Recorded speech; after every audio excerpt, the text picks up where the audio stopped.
General knowledge ಬಗ್ಗೆ ತಿಳಿದುಕೊಳ್ಳೋಣ. ಮಧ್ಯರಾತ್ರಿ ಸೂರ್ಯನಿರುವ ನಾಡು ಎಂದು ಯಾವ ದೇಶವನ್ನ ಕರೆಯುತ್ತಾರೆ? ಉತ್ತರ ನಾರ್ವೆ ದೇಶವನ್ನ ಕರೆಯಲಾಗುತ್ತದೆ. ಯೆನ್ ಇದು ಯಾವ ದೇಶದ ಕರೆನ್ಸಿಯಾಗಿದೆ?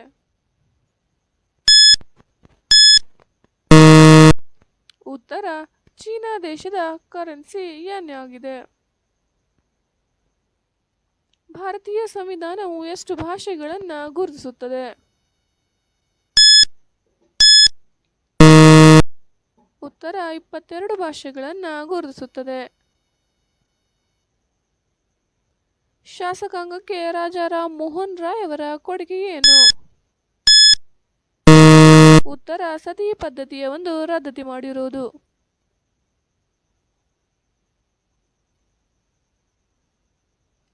ಭಾರತದ ಮೊದಲ ಪ್ರಧಾನಿ ಯಾರು? ಉತ್ತರ ಜವಾಹರ್ಲಾಲ್ ನೆಹರೂರವರು.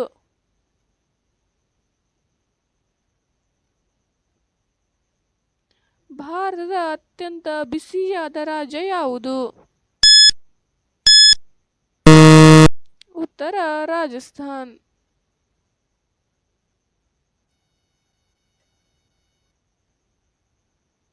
ಭಾರತದ ರಾಷ್ಟ್ರೀಯ ಕರೆನ್ಸಿ ಎಂದು ಯಾರುದನ್ನು ಕರೆಯಲಾಗುತ್ತದೆ? ಉತ್ತರ ರೂಪಾಯಿಯನ್ನ ಕರೆಯಲಾಗುತ್ತದೆ ಭಾರತದ ಕರೆನ್ಸಿ ಎಂದು. ಭಾರತದ ರಾಷ್ಟ್ರಗೀತೆ ಯಾವುದು?